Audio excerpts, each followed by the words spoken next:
못할까? 다른 말로 나는 왜 순종하지 못할까? 이런 제목으로 말씀을 드리고자 합니다. 오늘 중고등부가 경주에서 지금 4개 교회가 연합해서 순회 중에 있습니다. 어제 갔다 왔는데 아주 시설도 좋고 또 아이들도 굉장히 열심히 아주 찬양하고 그런 말씀을 듣고 있습니다. 또 밑에는 우리 청년들이 지금 순회 중에 있습니다. 오늘 저는 왜 우리의 삶에 하나님의 기적이 나타나지 않을까? 하나님 만져주심이 나타나지 않을까? 그 이유는 바로 우리가 순종하지 못하기 때문에 그렇지 않을까 생각하면서 함께 말씀을 나누고자 합니다. 참 요사이에 보게 되면 과학 문명이 아무리 발달해도, 아무리 인간의 지능과 기술이 뛰어나게 발달해도 요사이 이렇게 날씨를 제대로 예측할 수가 없습니다. 보면 이전에 장마라면 그잖아요. 우리나라 전체에 장마가 들지만 지금은 이제 대구, 울산, 포항 쪽에는 제대로 비가 내리지 않고 위에는 또 엄청나게 쏟아붓고, 이게 통계를 제대로 측정할 수가 없다는 거예요. 수천억짜리 기계를 갖다 놓아도 요 근래 이 날씨들을 대충 이전과 날씨가 너무 다르다는 거예요. 그러니까 예측을 제대로 할 수가 없다는 겁니다. 지금 시대가 아마 그런 것 같습니다. 여러분, 이전 같으면 우리가 좋은 대학 나오고 또 열심히 하면 자녀들도 또 앞날도 다 풀리고 또 결혼도 되고 다 잘 될 것 같지만 우리가 생각하고 예측한 대로 제대로 이루어지지 않고 생각하지 못하는 힘들고 어려운 일들이 많이 생기는 것이 지금 시대 상황의 흐름과 다를 바 없다고 봐요. 그런데 우리가 과학이 발달하고 문명이 발달할수록, 인간의 지능이 발달하고 인간의 이성이 발달할수록 사람은 더 사모하는 것이 바로 하나님의 만져주심과 기적을 더 사모하게 되어 있습니다. 왜냐하면 내 나름대로 교회 가고 내 나름대로 준비하고 내 나름대로 최선을 다했지만 이 날씨처럼 우리 생각한 대로 예측하는 대로 뜻하는 대로 풀려지지 않기 때문에 더 하나님의 기적과 만져주심과 도우심을 간절히 구하게 되는 것입니다.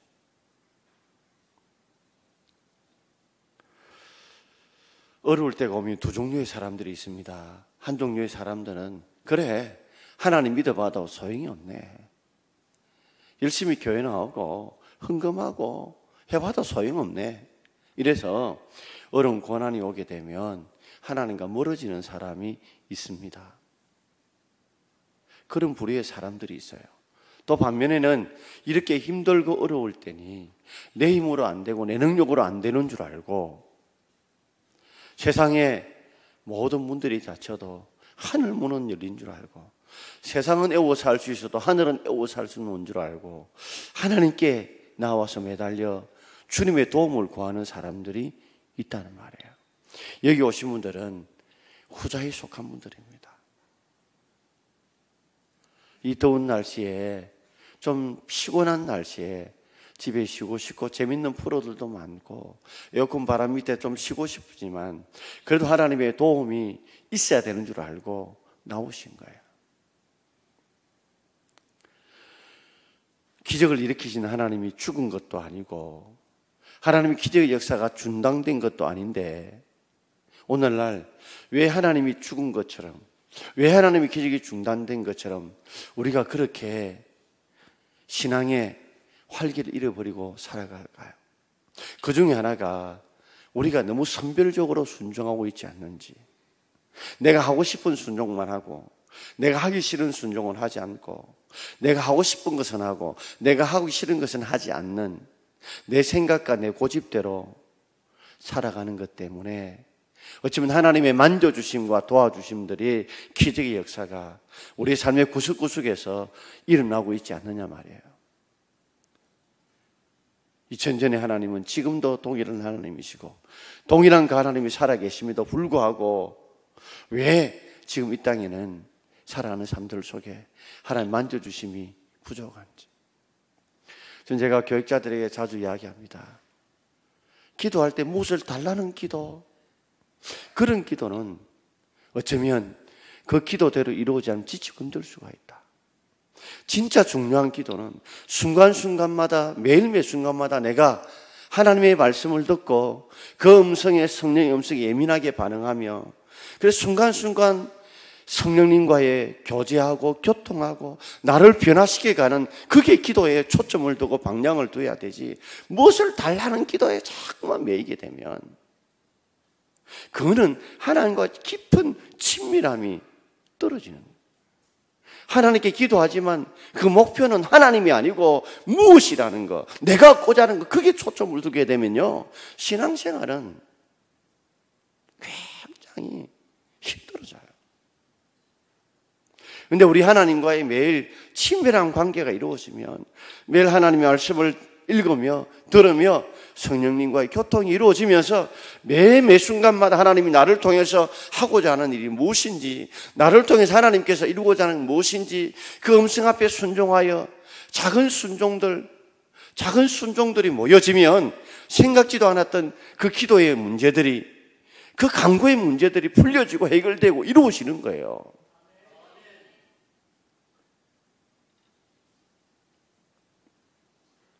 제사보다도 제사 떡에, 제사 콩고물에 더 관심이 많은 우리의 삶이기 때문에, 기도이기 때문에 자꾸만 기도를 해도 힘들어지고 어려워지고 낙심이 되는 거예요.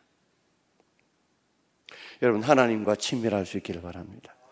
순간순간마다 말씀을 읽으며 들으며 기도하면서, 성령 하나님, 오늘도 내가 작은 세미한 일 가운데 순간순간만 하나님이 나를 통해서 무엇을 말씀하실지, 무엇을 이루어 가실지, 무엇을 원하는지, 그걸 이루어 가다 보면 하나님께서 우리 삶에 구하고 생각하지 않았던 것들도 하나님이 이루어 주실 줄 믿습니다.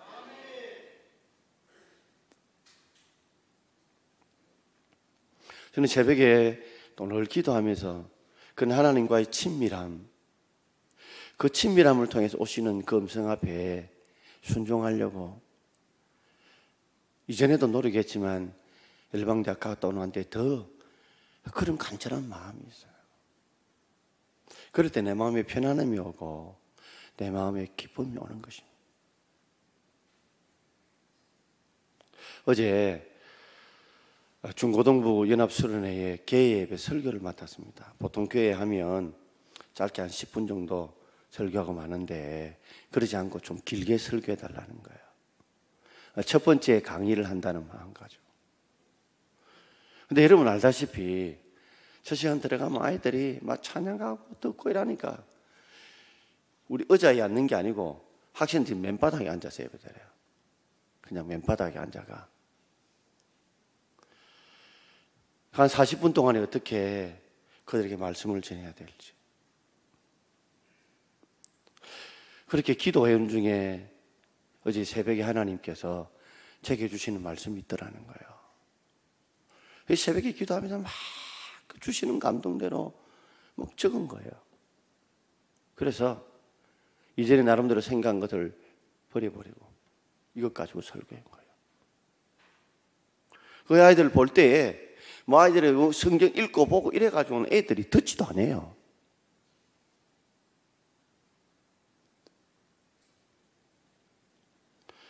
우리의 삶에 있어서 성령께 예민하고 무엇을 달라는 기도보다는 내가 매 순간순간마다 하나님 내게 원하시는 건 무엇인가, 기뻐하는 것이 무엇인가를 알고 순종해 가면 하나님 반드시 여러분이 또한 무엇을 놓고 기도하는 것들도 우리가 하나님을 순종할 때 하나님이 더 큰 기적의 응답으로 이루어 주실 줄 믿습니다.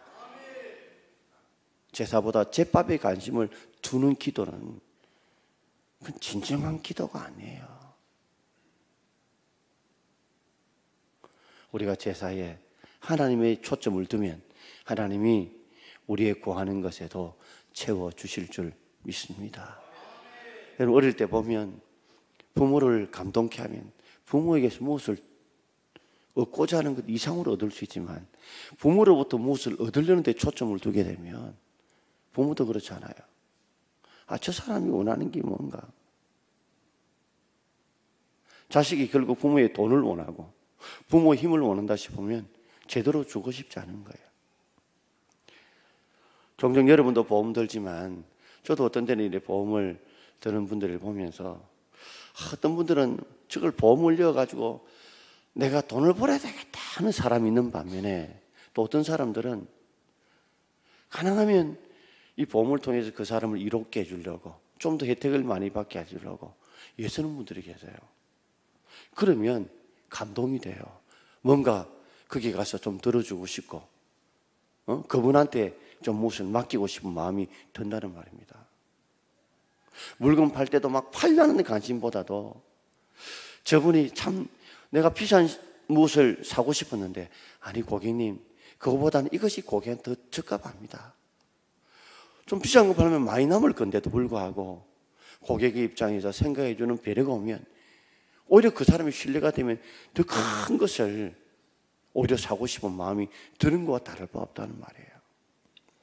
오늘 특별히 저는 이 본문을 중심으로 뿐만 아니라 한 세 군데를 중심으로 해서 왜 우리에게 기적이 일어나지 않을까? 왜 우리가 하나님께 순종하지 못할까를 한번 생각해 보려고 합니다. 첫 번째는 우리가 우리의 지식, 우리의 경험을 자꾸만 의지하기 때문에 하나님의 기적이 우리 가운데 나타나지 않는 겁니다. 오늘 읽었던 누가복음 5장은 여러분 잘 아는 말씀이죠. 베드로가 밤새도록 그물을 내리고 물고기를 잡으려고 했습니다. 그런데 밤새도록 수고했는데 한 마리도 잡지 못했어요. 얼마나 허탈했을까요? 그리고 뭐 좀 집에 가서 좀 잤겠죠. 자고 이제 나와가지고 또 고기를 잡기 위해서 이제 어제 얽혔던 이런 그물들 또 거기에 뭐 수초에 걸렸던지 등등 했던 그물을 싣고 있는 중에 있었습니다. 그런데 거기에 배가 이 게네사렛 호수 또는 갈릴리 호수에 배가 두 척이 정박되어져 있어요. 한 배는 시몬의 배였고 베드로의 배였고 한 배는 누구 배인지 모릅니다. 그런데 예수님께서 말씀을 전하시러 베드로 배 위에 올라갔어요. 왜 올라갔느냐 하면 이 사람들이 많이 있으면 지금은 마이크가 있으니까 그죠? 스피커를 통해서 제가 사살 말해도 더 뒤에까지 다 들리지만은 예수님 당시 때는 스피커가 없잖아요. 아마도 해풍이 바다에서 육지로 불었던 것 같아요. 그러니 바람에 따라서 적게 말해도 뒤에까지 해풍의 힘에 의해서 소리가 들리는 겁니다. 그래서 예수님께서 육지에서 바다를 향해 설교하지 않으시고 베드로 배 위에 서서 해풍의 힘을 이용하여서 말씀을 전하게 된 겁니다. 말씀을 다 마치셨는데 그때 베드로는 그물을 씻고 있는 중에 있었지만 씻으면서 예수님과 눈빛을 마주치고 그 말씀을 들었습니다. 자, 그리고 4절과 5절 말씀 누가복음 5장 4절과 5절 함께 읽겠습니다. 말씀을 마치시고 시몬에게 이르시되 깊은 데로 가서 그물을 내려 고기를 잡으라. 시몬이 대답하여 이르되 선생님 우리들이 밤이 새도록 수고하였으되 잡은 것이 없지만은 말씀에 의지하여 내가 그물을 내리리이다 하고 말씀을 마치지 말자. 예수님께서 다른 사람이 아니고 베드로에게 명령하셨어요. 깊은 데로 가서 그물을 던져라. 깊은 데로 가서 그물을 던져라. 지금 그물을 싣고 있는 중입니다. 이 말은 지금 고기 잡을 때가 아니라는 겁니다. 지금은 고기 잡을 때가 아니에요. 고기가 다 숨어 있을 때라는 말입니다. 또 이 아침 때는 깊은 데 고기가 있는 것이 아니라 얕은 데 고기가 있습니다. 그러니까 이 게네사도 갈릴리 호수에서 얼마 동안 오래인지 모르지만 아마 10수년 이상 동안에는 고기를 잡는 극경과 지식이 출중했던 베드로입니다. 우리가 갈릴리 호수가 되게 큰 줄 알지만 소행강 호수보다 작아요. 여기서 저 것이 다 보입니다. 그렇게 크질 않아요. 그러니 수십 년 동안 그곳에서 호수에서 갇혀 있는 곳입니다. 갇혀 있는 호수에, 그죠? 여기도 고기 잡아보고 저기도 고기 잡아보고 이때도 잡아보고 저때도 잡아보고 아침도 잡아보고 점심도 잡아보고 저녁도 다 잡아봤을 거 아니에요. 베드로뿐만 아니라 수많은 사람들이 고기를 잡다 보니 벌써 통계가 다 나왔을 거예요. 자, 어느 때에는 또 어느 시에 가야 언제 고기가 많이 잡힌다는 통계가 다 나와 있단 말이에요. 그런 지식들과 그런 경험들이 이미 데이터가 다 나와 있어요. 그런데 예수님께서 전혀 데이터를 무시하시고 지금 그물을 내릴 때도 아닌데 그물 내리라 하고, 그리고 지금 깊은 데 고기가 없는데도 깊은 데 가서 고기를 잡으라고 그래요. 고기를 잡으라. 고기가 지금 없는데 예수님 목수인데 말씀만 전하면 되지. 뭐 고기를 아신다고, 어부도 아니면서 목수이면서 고기를 잡으라는 거예요. 베드로는 지금 그물을 싣고 있는 데거든요. 근데 베드로가 이렇게 말하죠. 선생님 이래 불러요. 랍비라고 불러요. 예수님을 제대로 알고 있지 못해요. 랍비 선생님을 부르면서 밤이 새도록 수고하였으되 잡은 것이 없지만은, 오문에 보면 잡은 것이 없었지만 그럼에도 불구하고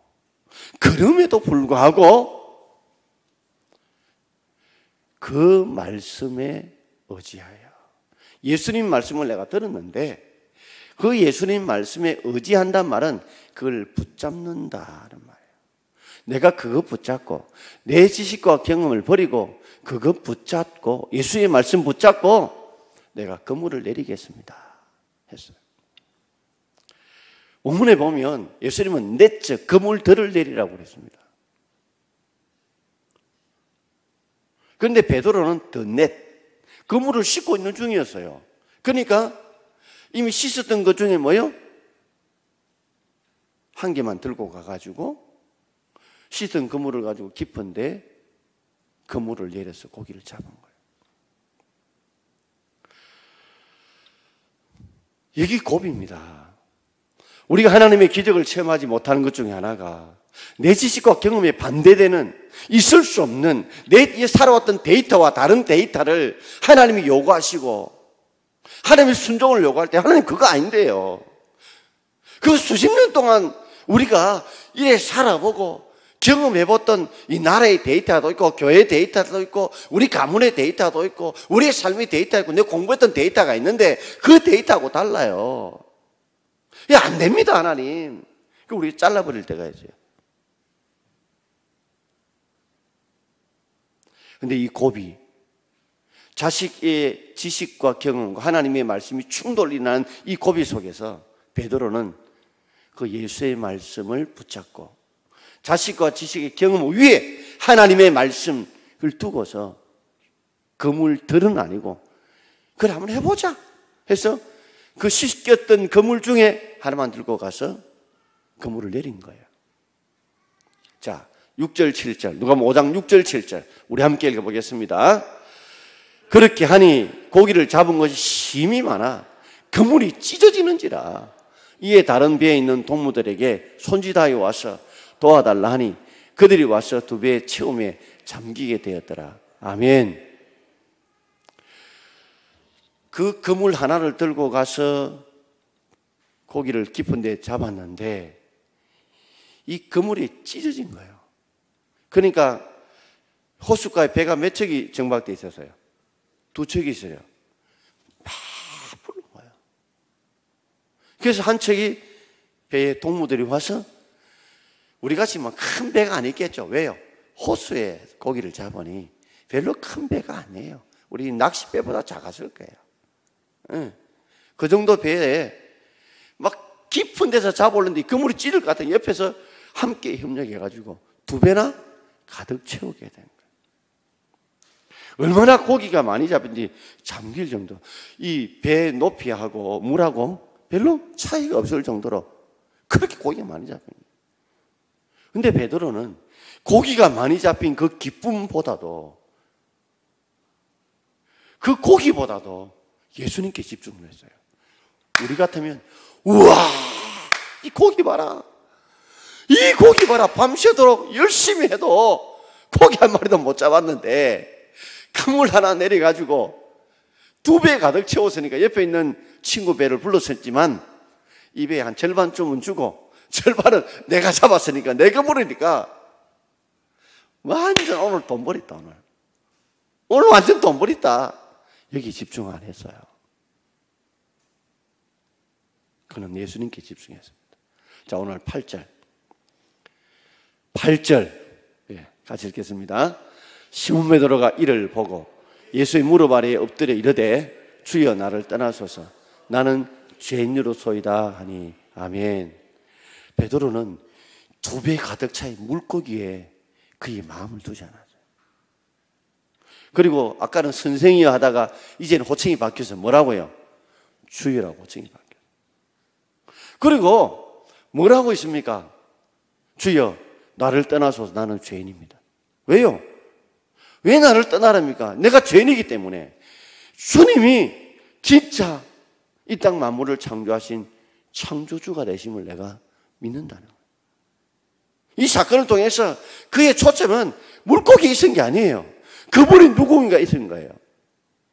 그리고 왜 나를 떠나라 했습니까? 자신이 불순종했다는 거죠. 그물들을 던지려 했는데 내 마음속에 던지긴 던졌지만 내가 그물 다 씻은 거 아니고 그 중에 하나 들고 와가지고 흉내만 내봤다는 거예요. 설마.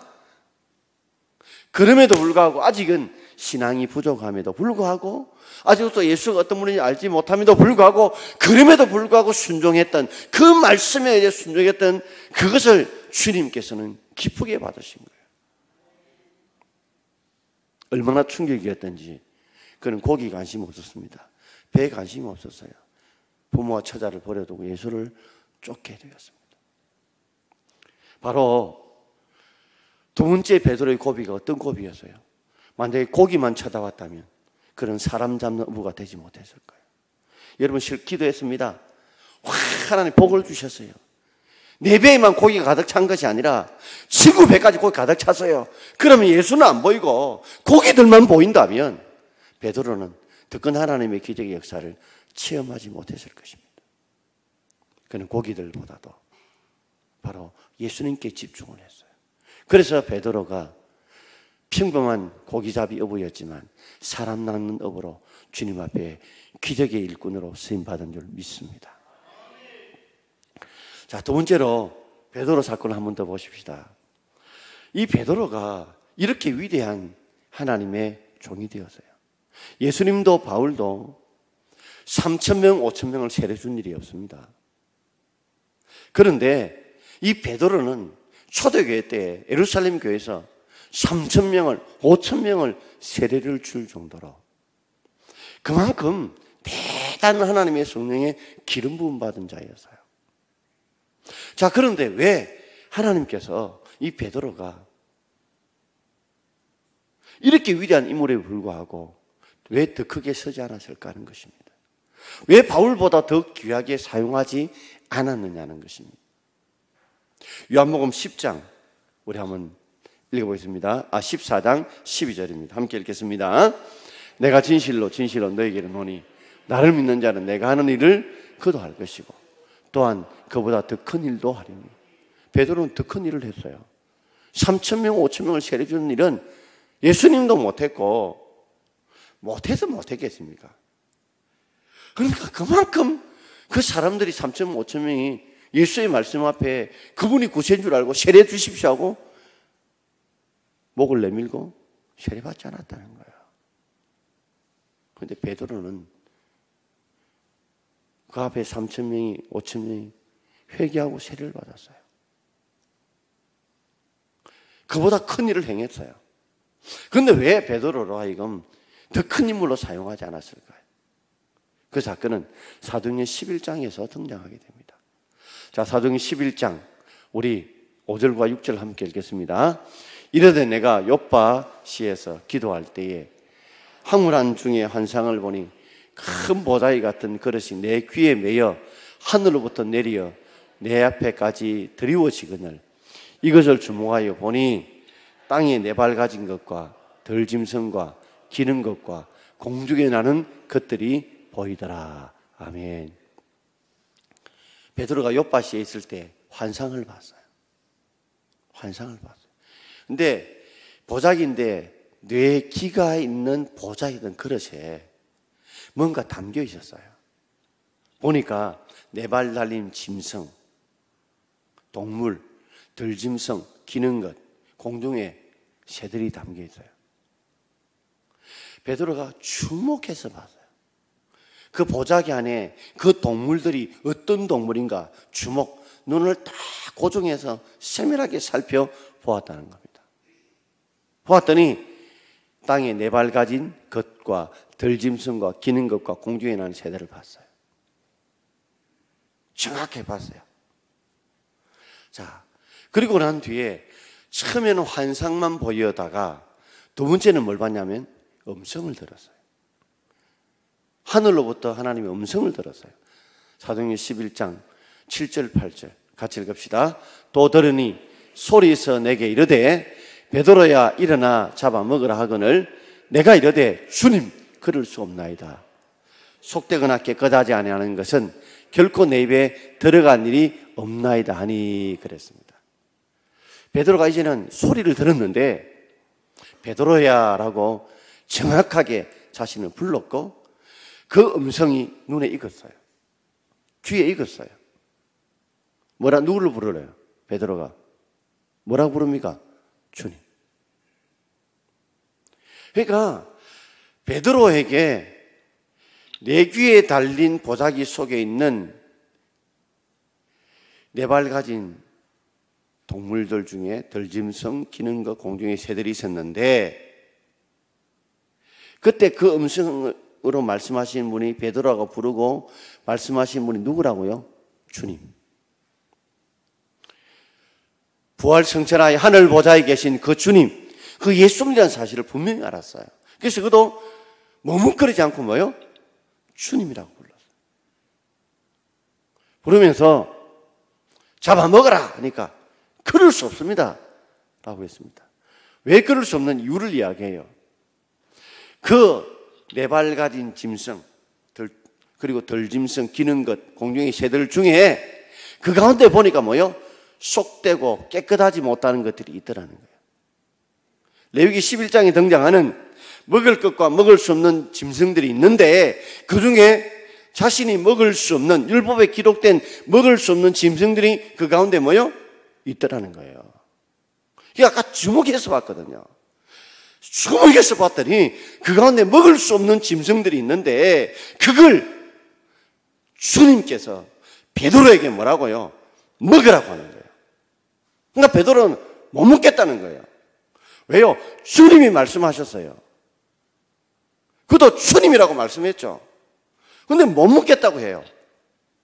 성경에 보면 두 번 더 이야기합니다. 먹으라. 못 먹겠습니다. 먹으라. 못 먹겠습니다. 그러자 환상이 끝나버렸어요.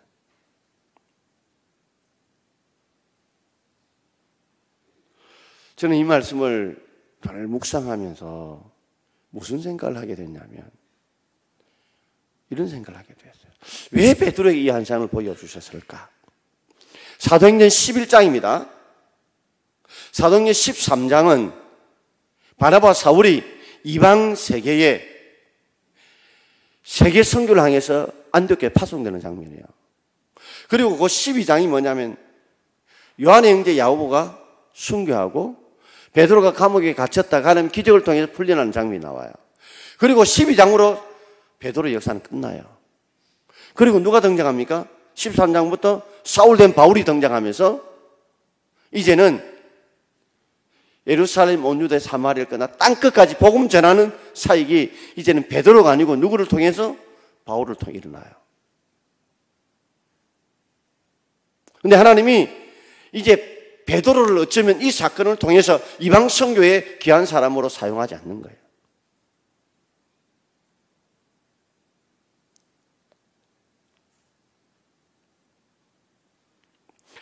어쩌면 우리들 중에서는 여기 있는 우리 성도들 중에서 이전에 우리의 모습은 레위기 11장에 등장하는 것처럼 하나님이 받아들일 수 없는 그런, 하나님이 수용할 수 없는 그런 죄인들이었던 우리의 모습들입니다.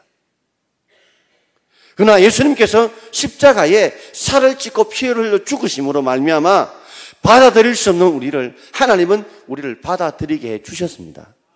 그 모습이에요. 여기에 보이는 것은 뭐냐면, 그 중에 보면 지금 베드로는 어디를 못 벗어났냐면, 베드로는 계속해서 예루살렘 유대를 못 벗어나고 있어요. 이제 하나님은 사마리아와 땅끝까지 복음을 전하고 싶어요. 자신들이 먹을 수 없는 그런 동물처럼 이방 세계 사람들은 하나님의 백성이 될 수 없다고 생각했던 그들, 이 베드로의 생각 속에서 하나님이 깨떨어져서 먹을 수 없는 짐승과 같은 이 이방 세계 사람들도 구원하기를 원하셨어요. 그래서 베드로의 그 환상을 보여주신 거예요. 그런데 베드로는요, 유대인들만이 구원받아야 된다는 생각에서 못 벗어나고 있어요.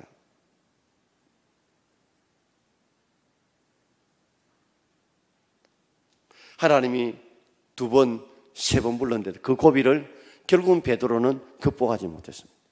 이겨내지 못했습니다. 결국에는 거부했습니다.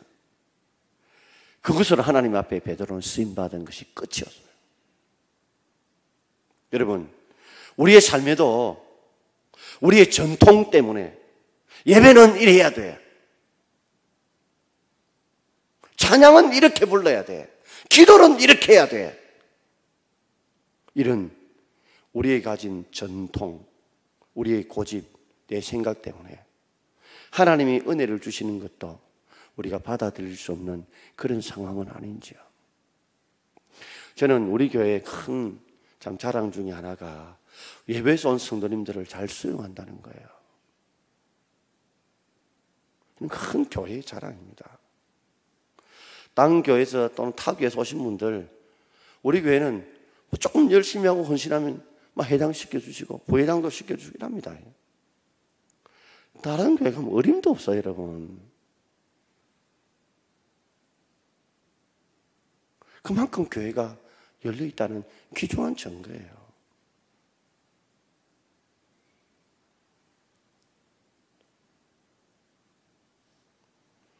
우리가 너무 전통에 얽매여서는 안 됩니다. 제가 이번에 호산나 교회의 담임 목사님하고 미국에서 목회하시다가 온 지 한 1년 조금 더 된 물었더니, 그게는 예배를 드릴 때 옛날에 최웅조 목사님이 할 때 아예 찬송가를 안 부른대요. 아예 찬송가가 없대요. 그냥 복음성만 한대요. 그런데 이전에 그 오르간이 굉장히 좋은 오르간인데 복음성 할 때 오르간이 잘 먹히지 않잖아요. 이분이 오셔가지고 그 오르간을 보니까 오르간이 수억원 한 오르간이다. 그러니까 보니까 30몇만 원, 한 50만 원 들이면 수리가 되겠더래요. 그래 해가지고 오르간을 놨다는 거예요. 새로 해가지고 원잇이 나은 거예요. 근데 반주자들도 수십 년 동안 우리 찬송가를 갖다 연주 안 하다 보니까 이걸 어떻게 좀 해야 맞춰야 될지 모르겠더라는 거예요. 요사이 이제 한 번씩 시작을 한대요. 예배 중에서 한 번쯤은 찬송가를 부른대요. 보니까 참 좋더라는 겁니다. 그걸 깨기가 쉽지 않았다는 거예요.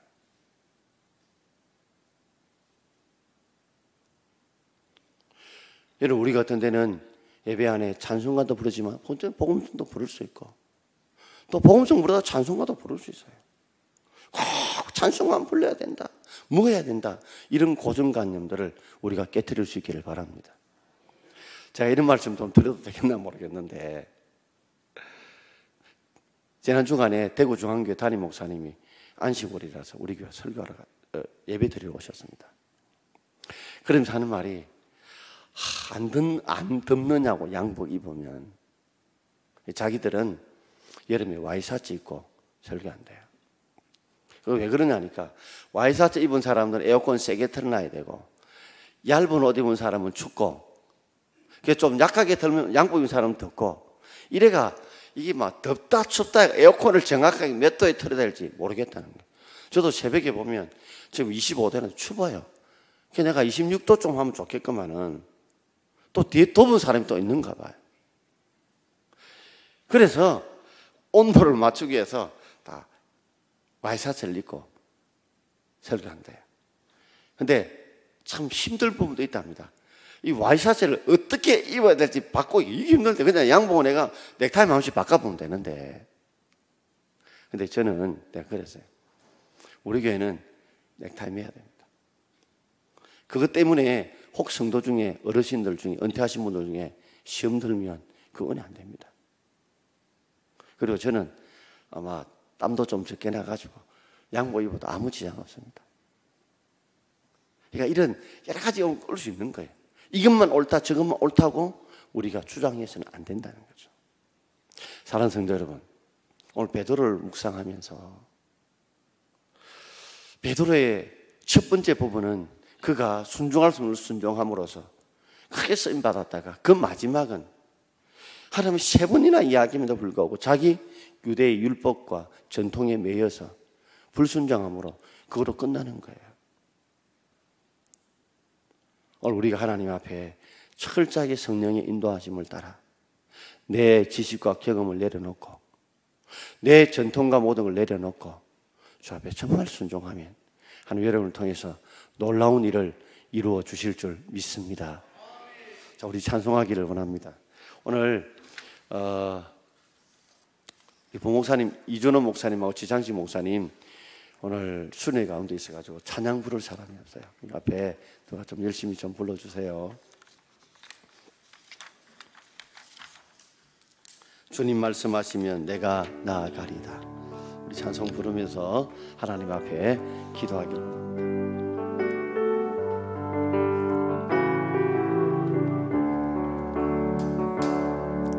주님 말씀하시면 내가 나아가리다. 주님 뜻이 아니면 내가 멈춰서리다.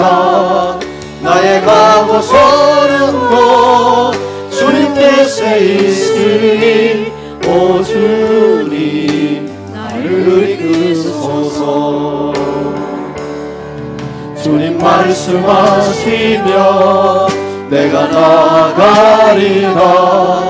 주님 뜻이 아니면 내가 멈춰서리다.